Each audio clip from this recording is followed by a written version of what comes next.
तो hello students, आज हम डिस्कस करने जा रहे हैं Newton laws of motion medical sheet exercise 1 conceptual questions के आपके 209 से 211 क्वेश्चन नंबर 50 ऑनवर्ड्स। तो 50 से 54, 62, 65 एंड 68 क्वेश्चन। तो क्वेश्चन नंबर 50 से देखना शुरू करते हैं। तो क्वेश्चन नंबर 50 है मेरा, find tension T2 for the system shown. हमें ये टेंशन T2 पता करना है, तो उसके लिए हमें ये T1 और T3 की जरूरत होगी। यहाँ पे ये मासेस गिवन है 1 kg, 2 kg, 3 kg, और ये पूरा सिस्टम जो है इक्विलिब्रियम में दिखाया गया है। तो चलिए सभी बॉडीज का एफबीडी बना के इनके इक्वेशन है ना ये सब करना शुरू करते हैं। तो सबसे पहले हम ये 1 kg मास को ड्रॉ करें और इन पे जो जो फोर्स लग रहे हैं उनको हम ड्रॉ करके दिखाएंगे। उसके बाद ये 2 kg मास को लिया जाए एंड लास्ट में हम ये 3 kg मास जो एकदम नीचे है उसको लेते हैं और इन मासेस पे जो जो फोर्सेस लग रहे हैं उन फोर्सेस को ड्रॉ किया जाए। तो इस मास पे T1 टेंशन ऊपर लग रहा है, तो इस मास पे हम कह सकते हैं T1 टेंशन ऊपर है। सिमिलरली मेरा लेट्स से इस मास पे T2 टेंशन नीचे और इतना ही नीचे वाले पे T2 टेंशन ऊपर, तो यहाँ पे T2 टेंशन होगा नीचे की तरफ और इस 2 kg पे T2 टेंशन ऊपर लगेगा। सिमिलर वे में हम बोल सकते हैं इस 3 kg के करस्पॉन्डिंग यहाँ जो रस्सी है उस पे इस पे तो T3 हमारा नीचे लगेगा एंड इन सिमिलर वे कहा जा सकता है इस पे T3 टेंशन ऊपर की तरफ लगेगा। एंड नेक्स्ट हम इन सब के वेट बना देते हैं mg। तो 10 न्यूटन नीचे हो गया इसका, उसी तरह से इसका mg बनाया जाए तो 20 नीचे एंड सिमिलर वे में इसमें mg नीचे बनाया जाए तो 30 नीचे। हमें T2 निकालना है। क्वेश्चन में यहाँ मेंशन्ड है कि T2 फाइंड आउट कीजिए, तो सब इक्वेशंस को लिखते हैं। फर्स्ट वाले के लिए लिखा जा सकता है ऊपर की तरफ T1, नीचे की तरफ T2 प्लस 10 हो गया। सिमिलर वे में सेकेंड वाले के लिए ऊपर की तरफ T2, नीचे की तरफ हमारा 20 प्लस T3 हो गया। सिमिलर वे में यहाँ पे T3 is equal to 30। This is let's say equation number 1, ये बना हुआ है इक्वेशन नंबर 2 एंड ये मेरा बना हुआ है इक्वेशन नंबर 3।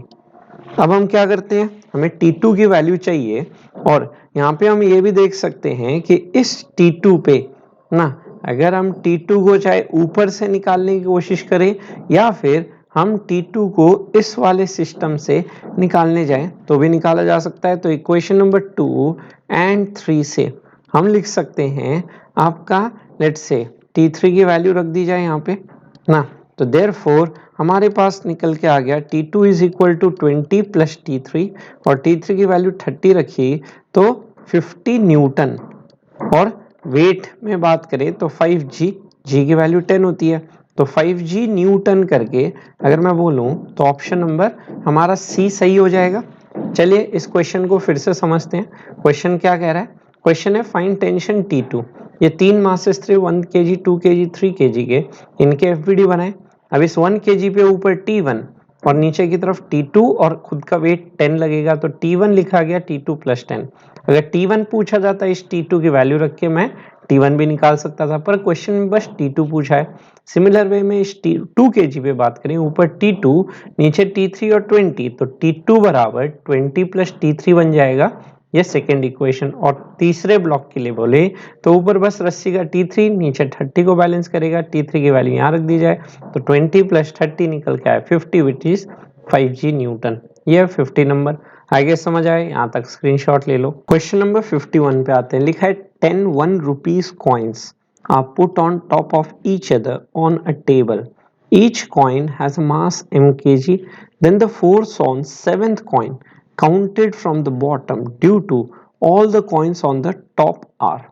तो क्वेश्चन में क्या बोला गया है, लेट्स से आपको 10 कॉइन रखे गए हैं ना, लेट्स से है ना, हम कॉइन को कुछ इस स्टैक शेप में अगर रख दें तो ऐसे करके हमारे 10 कॉइन्स एक के ऊपर है ना एक रखे गए हैं। लेट्स से इस तरह से आपके टोटल 10 कॉइन्स की बात हो रही है।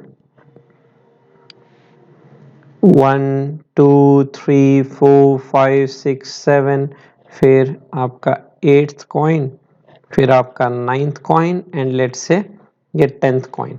तो इस तरह से 10 कॉइन्स इन टोटल रखा गया है और लिखा गया है हर कॉइन का मास है आपका mkg करके। Force on 7th coin counted from the bottom. तो this is first coin from the bottom, this is second, third, fourth, fifth, sixth and 7th। तो this is my 7th coin. पूछा है force on 7th coin due to all coins on is top. तो ऊपर जितने coins हैं, तो ऊपर देखा गया कितने कॉइन्स हैं आपके, टोटल 3 कॉइन्स हैं। इन 3 कॉइन्स का मास कितना है, लेट्स से m करके आपका 3m करके आ गया। तो हम बोल सकते हैं इसे 2 ब्लॉक प्रॉब्लम कन्वर्ट कर दें तो ऊपर का total 3m mass let's say इस 7th कॉइन जो रखा हुआ है मेरा, उस 7th कॉइन पे कितना ना पूछा गया है फोर्स लगाएगा। तो ये फोर्स अगर बात की जाए तो इस 7th कॉइन की बात करें तो नीचे की तरफ क्या लगेगा, इसका वेट लगेगा। 3 जो ऊपर कॉइन्स रखे गए हैं उनका 3 mg वेट जो होगा वो हमारा ऑप्शन नंबर ए आंसर हो जाएगा। बस हमें ये चेक करना था इस 7th कॉइन के, ये जो हमारा 7th कॉइन है, इस 7th कॉइन के ऊपर कितने मासेस थे। तो टोटल 3 कॉइन्स है और हर कॉइन का मास क्वेश्चन में गिवन है आपको m, तो टोटल इसके ऊपर 3m मास हो गए। वो 3m के करस्पॉन्डिंग नीचे टोटल वेट हो गया 3mg, which is your answer, let's say 1 करके। चलिए क्वेश्चन समझते हैं। लिखा है 10 1 रुपीज कॉइन। तो इस तरह से 10 कॉइन एक के ऊपर दूसरे स्टैक करके रखे गए हैं। ईच कॉइन का मास m लिखा है। फोर्स ऑन 7th कॉइन है ना, फ्रॉम द बॉटम, बॉटम से 7th कॉइन पे ना कितना फोर्स लगेगा due to all coins on is top. तो टोटल 3 कॉइन्स ऊपर रखे गए हैं, उनके कारण कितना फोर्स लगेगा, उनके वेट हो गए 3 mg, which is your answer. Question number 52 आते हैं। लिखा है मास ऑफ 6 kg। ये जो मास है 6 kg का, suspended by rope of length 2 metre from a ceiling. यहाँ से यहाँ तक टोटल लेंथ जो है इस पूरी रस्सी की, ये रस्सी होते हुए यहाँ से होते हुए यहाँ तक आते हुए ये पूरी रस्सी आपको लेंथ 2 मीटर दिया है, 1 मीटर एंड 1 मीटर करके। Force of 50 Newton is applied in horizontal direction. इस P पॉइंट पे एक हॉरिजॉन्टल डायरेक्शन में 50 न्यूटन का फोर्स लगाया गया है at the mid point of the rope. देख रहे हैं 1 मीटर करके बना हुआ है। What is angle between the rope and the vertical in equilibrium. तो हमसे ये एंगल थीटा पूछा जा रहा है। तो क्या करते हैं, पहले तो ये 6 kg का FBD बना लेते हैं। तो इस 6 kg के FBD को अगर मैं देखूं तो इस 6 kg का FBD पे कौन से फोर्स लगेंगे। ऊपर तो रस्सी का टेंशन T2 हो गया, तो यहाँ पे कहा जा सकता है ऊपर की तरफ रस्सी का टेंशन T2, नीचे की तरफ इसके वेट को बैलेंस करेगा 60 न्यूटन। बोला गया है इक्विलिब्रियम है, तो यहाँ से हम लिख सकते हैं ये लेट से आपका जो T2 होगा ऊपर की तरफ वो नीचे के वेट लेट से 60 को बैलेंस कर जाएगा। उसी तरह से इस पॉइंट पे अगर है ना जो हिंज पॉइंट है उसका FBD बनाया जाए, ये रहा पॉइंट, तो इस पॉइंट का जो मिड पॉइंट है उसका FBD बनाते हुए देखते हैं। तो यहाँ पे क्या देख सकते हैं, यहाँ तो कोई मास नहीं है, मासलेस स्ट्रिंग है। आगे की तरफ एक हॉरिजॉन्टल फोर्स 50 न्यूटन लगाया गया है। उसी तरह से नीचे की तरफ रस्सी का टेंशन T2 जो हमने नीचे निकाला हुआ है T2, और उसके बाद हम कह सकते हैं यहाँ पे रस्सी का टेंशन T1 दिखाते हुए, तो इस डायरेक्शन में रस्सी का टेंशन T1 जो अननोन है और हमसे पूछा गया है ये वर्टिकल के साथ कितना एंगल बना रहा है इक्विलिब्रियम कंडीशन में। तो यहाँ दो अननोन T1 और थीटा, T2 तो नीचे से निकाल ही चुके हैं 60। तो यहाँ पे हम देख सकते हैं ऊपर की तरफ जिसके साथ एंगल बनाता है उसके along component T1 cos theta, और जिसके साथ नहीं बनाएगा उसके अलोंग कंपोनेंट T1 का बन जाएगा T1 sin थीटा। अब फोर्स बैलेंस करते हैं along x axis and along y axis, तो मेरा इक्वेशन लिखा जाएगा देयरफॉर T1 का sin theta is equal to 50 and vertical direction में y डायरेक्शन में देखूं तो T2 है ना, T1 का cos थीटा बराबर T2, और T2 हमने 60 बोला है। अब मुझे T1 तो निकालने की जरूरत है नहीं, मुझे यहाँ पे सीधा निकालना है एंगल। तो दोनों को डिवाइड कर दो, तो डिवाइड करते ही क्या हो जाएगा हमारा, जैसे हम डिवाइड करेंगे तो T1 से T1 कैंसिल हो गया, न्यूमरेटर में sin थीटा बचा, डिनोमिनेटर में cos थीटा, और राइट साइड में 50/60। तो sin theta by cos theta is my tan theta is equal to 5/6 यहाँ से सिंप्लीफिकेशन किया तो थीटा निकल के आ गया हमारे पास tan inverse let's say 5 divided by denominator में आया निकल के 6, तो 5/6 मतलब ऑप्शन नंबर सी हमें सही आंसर दिख रहा है। तो 52 का आंसर लिखा जा सकता है ऑप्शन नंबर सी। चलिए क्वेश्चन समझते हैं, क्वेश्चन क्या कह रहा है। क्वेश्चन है मेरा 6 kg का मास ये रहा, हैंग किया गया है, टोटल स्ट्रिंग का लेंथ है 2 मीटर, हॉरिजॉन्टल डायरेक्शन में फोर्स लगा है 50 Newton, at the mid point जिसे हम पी कह रहे हैं, एंगल पूछा है वर्टिकल के साथ ये थीटा। तो एफ बी डी यहाँ देखें ऊपर की तरफ T2, नीचे 60 को बैलेंस करेगा 6 kg वेट के करिस्पॉन्डिंग, एंड सिमिलर वे में यहाँ पे T1 अगर ये वर्टिकल के साथ थीटा, इसके ना T1 वर्टिकल के साथ थीटा, हॉरिजॉन्टल डायरेक्शन में 50 और नीचे की तरफ रस्सी का T2, तो T1 cos theta T1 sin theta को बैलेंस करेगा ना आपका 50 और T1 cos थीटा को बैलेंस करेगा 60, तो T1 sin theta 50, T1 cos theta 60, simplification से थीटा आया tan inverse 5/6 which is your answer. तो समझ आया आपको, यहाँ तक स्क्रीनशॉट लो। क्वेश्चन नंबर 53 आते हैं, pulleys and the strings shown in figure are smooth. तो ये पुल्ली जो है और ये जो रस्सी है पूरी वो स्मूथ है और मासलेस बोला गया, negligible mass. For the system to remain in equilibrium find the angle theta. तो इक्विलिब्रियम में रहने के लिए एंगल थीटा हमें निकलना है। तो यहाँ पे हम देख सकते हैं बाय सिमेट्री। सबसे पहली चीज यहाँ पे ये अगर थीटा एंगल है तो ये भी एंगल थीटा होना चाहिए, और दोनों में रस्सी का टेंशन जो रहना चाहिए वो सेम रहना चाहिए, तभी जो होगा आपका लेट्स से कहा जा सकता है यहाँ पे क्या कह सकते हैं, अगर t होगा तो इस डायरेक्शन में भी t रहेगा, जो t sin थीटा इस t sin थीटा को बैलेंस कर जाएगा। तो अगर मैं यहाँ पे देखूं इस √2m मास को अगर एनालाइज किया जाए तो हम बोल सकते हैं इस √2m मास पे इस डायरेक्शन में t का ना अगर हम फोर्स बैलेंस करने जाएं तो ऊपर की तरफ t cos थीटा का एक कंपोनेंट होगा और इस डायरेक्शन में t का sin थीटा रहेगा। उसी तरह से अगर हम देखें यहाँ पे तो यहाँ पे हम देख सकते हैं इस डायरेक्शन में सिमिलर वे में सेम टेंशन t कहा जाए ना, तो यहाँ पे वही एंगल थीटा दिखाऊं तो हम बोल सकते हैं उसी तरह से ये एक और कंपोनेंट t cos थीटा और ये कंपोनेंट t sin थीटा।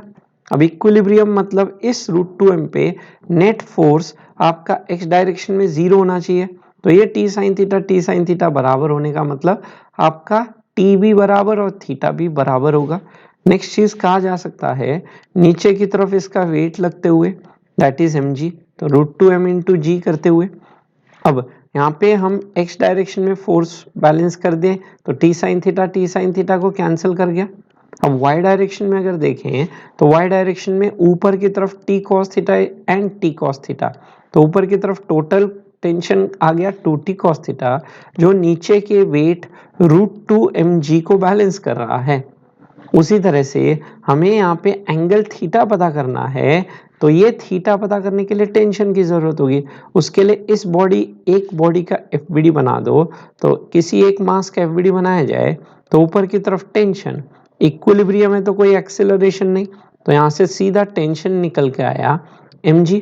इस टेंशन को यहाँ रख दो तो 2 इंटू mg का cos theta is equal to यहाँ बन गया √2mg। सिंप्लीफाई करते हैं, ये mg कैंसिल कर गया तो cos theta is equal to √2/2 which is equal to 1/√2, तो थीटा मेरे पास निकल के आ गया 45 डिग्री। 45 डिग्री मतलब option number C correct answer हो गया।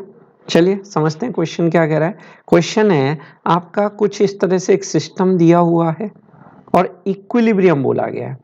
इक्विलिब्रियम मतलब ये मास भी इक्विलिब्रियम और ये मास भी इक्विलिब्रियम, ये भी इक्विलिब्रियम होना चाहिए, तो सभी में सेम टेंशन लगा दिया और ये एक एंगल थीटा पूछा था। हम सिमेट्री कॉन्ग्रुएंसी से कह सकते हैं ये दोनों ट्राइंगल कॉन्ग्रुएंट होंगे ना, क्योंकि सेम डिस्टेंस पे दिख रहा है, सेम आपका कॉमन साइड हो गया ये 90 डिग्री, तो ऐसे ऐसे कॉन्ग्रुएंट मतलब थीटा सेम और थीटा सेम तो दोनों का टेंशन भी सेम होगा, ताकि यहाँ पे t का अगर मैं इस डायरेक्शन में थीटा बात करूँ तो t sin थीटा ऊपर t cos थीटा, वैसे यहाँ पे t के कंपोनेंट बात करें t sin theta T cos theta, तो टी साइन थीटा इस टी साइन थीटा को बैलेंस करना चाहिए, और टी कॉस थीटा और टी कॉस थीटा ऊपर आया, 2t cos थीटा नीचे इसके वेट √2 mg को बैलेंस करना चाहिए, mg कैंसल्स, तो cos theta equal to √2/2, 1/√2 which is 45 degree. Option number C is answer. यहाँ तक स्क्रीनशॉट लो। क्वेश्चन नंबर 54 आते हैं, लिखा है metal sphere is hung by string fixed to a wall. ये मेटल स्फीयर है, इसे हैंग किया गया एक स्ट्रिंग से जो एक वॉल से फिक्स्ड है। Forces acting on the sphere are shown. Which of the following statements is correct? तो इनमें से कौन सा स्टेटमेंट आपका करेक्ट है? अगर इसकी बात करें तो यहाँ पे हम देख सकते हैं इस मास पे जितने भी फोर्सेस लग रहे हैं, ये T हो गया, ये R हो गया, ये W हो गया, इक्विलिब्रियम करने का मतलब क्या होता है? नेट फोर्स हम जीरो दिखाते हैं, that is R vector plus T vector plus W vector ना, net force is equal to zero होता है। तो इस ब्लॉक पे जितना भी नेट फोर्स लगेगा उन सभी फोर्सेस का वेक्टर सम जीरो होगा। आर वेक्टर रिएक्शन फोर्स हो गया, डब्ल्यू वेक्टर जो नॉर्मल रिएक्शन ग्राउंड से मिलेगा perpendicular to surface, W vector हो गया उसका वेट, और टेंशन ये रहा टी करके। तो यहाँ पे बोल सकते हैं R vector plus T vector plus W vector equal to zero, तो ऑप्शन नंबर ए तो हो गया। अब ऑप्शन नंबर सी मैग्नीट्यूड बराबर नहीं बोल रहे, टी का अगर देखा जाए, अगर मैग्नीट्यूड के हिसाब से देखते तो ये थीटा तो ये भी थीटा, तो यहाँ पे हम लिखते हैं इस बॉडी के लिए ऊपर की तरफ होता आपका टी का कॉस थीटा, और इस डायरेक्शन में होता हमारे पास लेट्स से टी का साइन थीटा। अगर मैं इस बॉडी का एफबीडी बनाता तो ये एंगल यहाँ टेंशन टी, इसका कंपोनेंट ये एंगल थीटा अगर होता तो ये एंगल थीटा है, तो ये वर्टिकल अल्टरनेट एंगल थीटा ही रहता। उसके बाद आगे के डायरेक्शन में रिएक्शन फोर्स नीचे के डायरेक्शन में इसके वेट को बैलेंस करता। तो यहाँ पे अगर इक्वेशन लिखूंगा तो यहाँ पे देख सकता हूँ टी साइन थीटा तो मेरा आर के बराबर हो जाएगा, और टी का कॉस थीटा जो है वो इसके वेट के बराबर होगा। अब अगर स्क्वायर ऐड कर दें तो यहाँ पे देख सकते हैं T square sine square cos square 1 हो गया इज इक्वल टू बन गया R square plus W square. Magnitude wise T equal to R plus W नहीं होगा, T square equal to R square plus W square होगा। अब ये तो इन दोनों इक्वेशन को स्क्वायर ऐड करके आया। अब उसी तरह से अगर इन दो इक्वेशंस को मैं क्या कर देता हूँ, डिवाइड कर दूं, तो डिवाइड करूंगा तो देखूंगा T sine theta divided by T का cos theta is equal to R by W. तो यहाँ तो T T cancel, tan theta बन गया आर बाई डब्ल्यू। यहाँ से अगर रिएक्शन फोर्स की बात करें, यह आ गया W का tan theta, W tan theta R equal to W tan theta मतलब dV आ गया। तो ऑप्शन नंबर हमारा A, B एंड D बन गया, जो ऑप्शन नंबर C दिख रहा है। तो 54 का आंसर C हो गया। चलिए क्वेश्चन समझते हैं। ये एक स्फीयर है, अब यहाँ बोला गया है इक्विलिब्रियम में अगर है तो कौन सा स्टेटमेंट इनमें से करेक्ट है। तो सबसे पहले तो हम बोलते हैं इक्विलिब्रियम मतलब नेट फोर्स जीरो, जितने भी फोर्स लग रहे हैं स्फीयर पे, टेंशन रिएक्शन एंड वेट, इन सभी का resultant vector sum zero. Next हम बात करें मैग्नीट्यूड और एंगल के टर्म्स में, तो इस टेंशन अगर इस डायरेक्शन में रस्सी का टेंशन टी लगेगा, ये आर वेक्टर ये डब्ल्यू वेक्टर, इसको यहाँ ड्रॉ कर दिया, T vector R vector W vector, tension के दो कंपोनेंट रिजॉल्व किए, T cos theta T sine theta. अब टी साइन थीटा तो आर को बैलेंस करेगा, और मेरा टी कॉस थीटा इसके डब्ल्यू को बैलेंस करेगा। स्क्वायर ऐड करें तो T square sine square plus T square cos square, T square common, sine square plus cos square 1, R square plus W square, ये हो गया equation number B. And divide करते ही tan theta equal to R by W, R equal to W tan theta which is option number D आ गया। Option number C is answer. यहाँ तक screenshot लो। Question number 62 आते हैं, लिखा है small sphere is suspended bye string from the ceiling of a car. If the car begins to move with a constant acceleration of g by 2, the inclination of the string with the vertical is। तो अगर हम बात करें, let's say हमने एक car बोली, हम देख सकते हैं ये हमारी कार है, ये रही कार। अब इस कार में क्या बोला गया है, एक मास को हैंग किया गया है स्ट्रिंग से, और ये कार हॉरिजॉन्टल डायरेक्शन में एक्सेलरेट कर रही है with an acceleration of g by 2 करके। अब यहाँ पे अगर देखें, यहाँ पे अगर कोई ब्लॉक रखा गया होगा m मास का, तो उस पे सूडो फोर्स जो है ब्लॉक पे पीछे लगेगा, जिसके कारण वो ब्लॉक जो होगा वो पीछे की तरफ एक्सिलरेट करेगा, हम कह सकते हैं। तो यहाँ पे हम कह सकते हैं अगर ये मास m है, स्फीयर है, बोला गया है small sphere suspended bye string ना। अब यहाँ पे बोल सकते हैं पहली चीज तो अपोजिट डायरेक्शन में होगा, तो अपोजिट डायरेक्शन में एंगल लेट से बॉडी मूव करेगा, और ये एंगल पूछा गया है इंक्लिनेशन ऑफ द स्ट्रिंग, तो ये एंगल थीटा पूछा गया है। तो यहाँ पे अगर हम देखें तो थीटा कितना होगा, तो सबसे पहले बोल सकते हैं जो जो फोर्स लगेंगे वो ड्रॉ कर लिया जाए। ये आपका रस्सी का टेंशन T, नीचे इसका वेट mg, और हम कह सकते हैं पीछे के डायरेक्शन में एक्सीलरेशन के corresponding pseudo force that is ma, that is a की वैल्यू g/2 हो गई तो mg/2। नेक्स्ट हम बोल सकते हैं कि ये दोनों लाइंस एक दूसरे के पैरेलल होंगी, तो अगर ये एंगल थीटा है तो ये एंगल भी थीटा होगा। अब इस टेंशन के कंपोनेंट रिजॉल्व करते हुए ये आया t का साइन थीटा, और ऊपर के डायरेक्शन में बन गया t का कॉस थीटा। अब अगर इक्वेशन देखें तो t साइन थीटा जो है वो तो बन गया mg/2, और नीचे के डायरेक्शन में y डायरेक्शन में देखें तो t cos थीटा बन गया mg। अब हमें निकालना क्या है एंगल, तो क्या करें इन दोनों इक्वेशन को आपस में डिवाइड कर दें, तो डिवाइड करते t से t कैंसल्स आउट, mg से mg कैंसल्स आउट, तो tan theta sine theta by cos theta is tan theta, और ये बन गया 1/2। तो थीटा बन क्या आया मेरे पास tan इनवर्स, हम कह सकते हैं 1/2, tan इनवर्स 1/2 अपोजिट डायरेक्शन, मतलब ऑप्शन नंबर बी हो गया। तो चलिए समझते हैं सिस्टम को। ये कार है, कार एक्सिलरेट कर रही है हॉरिजॉन्टल डायरेक्शन में with an acceleration of g/2। अब यहाँ पे हम बोल सकते हैं इस पे एक मास रखा जाए तो उस मास पे सूडो फोर्स पीछे लगेगा, जिसके कारण वो मास पीछे की तरफ जाएगा।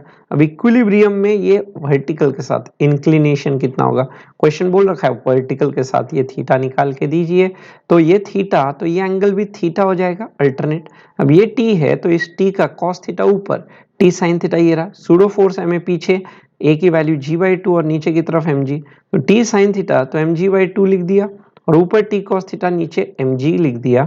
t से t कैंसल्स आउट, mg से mg cancels out, sine by cos is tan, ये 1/2, तो थीटा है tan इनवर्स 1/2 अपोजिट डायरेक्शन में, ऑप्शन नंबर बी। यहाँ तक स्क्रीनशॉट लो। फाइव आते हैं, ratio of weights of a man in a stationary lift and in a lift accelerating downwards with a uniform acceleration is 3:2, acceleration of the lift is। तो यहाँ पे हम बोल सकते हैं लेट्स से दो लिफ्ट ली जा रही है, ये रही आपकी पहली लिफ्ट, ये लिफ्ट है स्टेशनरी, स्टेशनरी का मतलब इसका वेलोसिटी कितना कहा गया है 0। एंड सिमिलर वे में एक दूसरी लिफ्ट ली गई है, लेट्स से ये मेरी सेकेंड लिफ्ट हो गई, और ये जो सेकेंड लिफ्ट है ये सेकेंड लिफ्ट डाउनवर्ड्स डायरेक्शन में जा रही है ना, विद एन एक्सेलरेशन a जो हमें फाइंड आउट करना है। अब इसमें एक कोई मास रखा गया है, लेट्स से ये मास रखा गया है, और इस मास के है ना जो वेट्स हैं, वेट्स मतलब जो नॉर्मल रिएक्शन अपेरेंट वेट अगर कहें ना, तो उनका रेशियो गिवन है 3:2। तो यहाँ पे हम क्या कह सकते हैं इस ब्लॉक के लिए, नीचे की तरफ क्या लगेगा mg, और ऊपर कॉन्टैक्ट सरफेस का नॉर्मल, और क्योंकि लेट्स से स्टेशनरी मतलब वेलोसिटी जीरो, वेलोसिटी जीरो मतलब एक्सेलरेशन जीरो, इनर्शियल फ्रेम, तो ये जो अपैरेंट वेट हो गया यहाँ पे उसका ट्रू वेट हो गया दैट इज योर mg। तो ये फर्स्ट है ना का वेट आया। उसी तरह से सेकेंड वाले के लिए आए तो नीचे क्या लगेगा इसका वेट mg, कॉन्टैक्ट सरफेस के द्वारा ऊपर की तरफ n2 जो उसका वेट होगा, और एक्सेलरेट नीचे कर रहा है तो इसके करस्पॉन्डिंग सूडो फोर्स ma ऊपर, यहाँ से n2 प्लस हम लिख सकते हैं ma, नीचे की तरफ mg बैलेंस कर दिया, तो n2 बन गया मेरा mg माइनस ma। अब यहाँ पे क्वेश्चन में मेंशन्ड है कि इनका रेशियो, वेट्स का रेशियो 3:2 है, that is n1/n2 is equal to आपका mg डिवाइडेड बाय m2 की वैल्यू हमें गिवन है mg माइनस ma यहाँ पे, और ये n1/n2 क्वेश्चन में गिवन था 3:2, 3/2 क्रॉस मल्टीप्लाई करते हैं हम, कॉमन निकाल के कैंसिल कर दिया जाए तो 2g is equal to 3g minus बन गया 3 है, that is g is equal to comes out to be 3a, तो a की वैल्यू मेरे पास आ गई g/3 which is your option number 1। चलिए क्वेश्चन को एनालाइज करें। क्वेश्चन क्या था? क्वेश्चन था दो लिफ्ट हैं, ये दो लिफ्ट रही। पहली लिफ्ट स्टेशनरी है मतलब एक्सेलरेशन 0, और दूसरी लिफ्ट बोला गया है accelerating downward with uniform acceleration, नीचे की तरफ ए से आ रही है। इनके वेट्स का रेशियो दैट इज नॉर्मल का रेशियो हमें 3:2 दिया है। हमने पढ़ा अपेरेंट वेट क्या होता है, अगर यहाँ कोई वेइंग मशीन रखी जाए तो वो क्या रीडिंग मेजर करके देगी, उनके नॉर्मल को रीडिंग है ना होगी। तो यहाँ पे n1 n2 जो है वेट्स के रेशियो 3:2 दिया है, तो इस केस में एक्सेलरेशन 0 तो कोई सूड हो नहीं, n1 mg के बराबर। और यहाँ पे देखें n2 प्लस ma, नीचे mg के बराबर, तो n2 प्लस ma बराबर mg, तो n2 आ गया mg माइनस ma।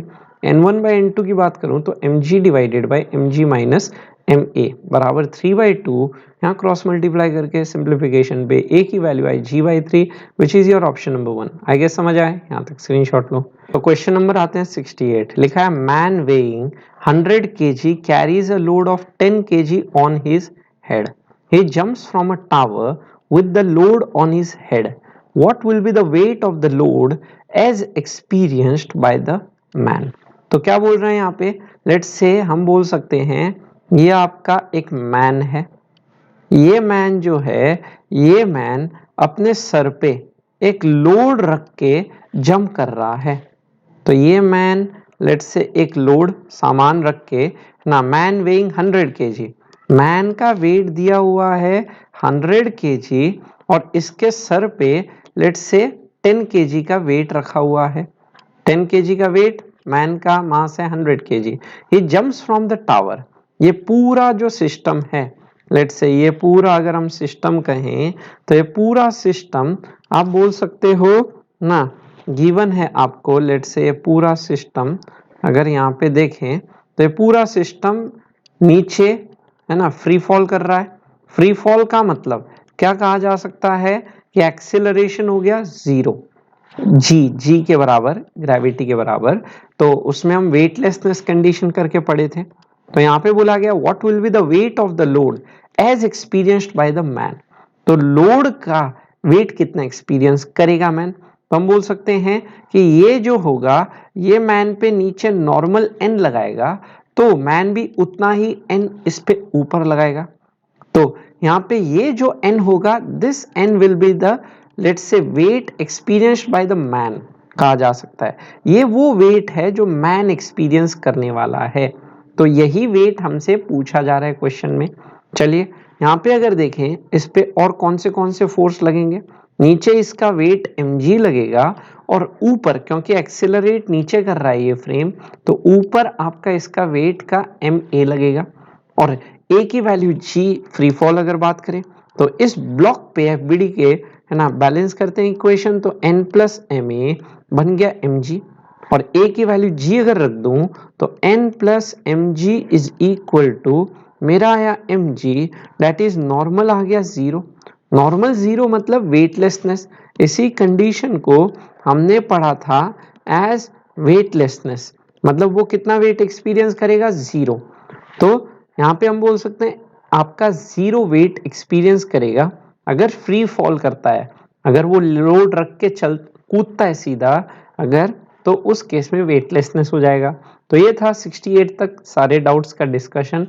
अब आगे मिलेंगे नेक्स्ट वीडियो के साथ। थैंक यू, आज के लिए इतना ही, बाय।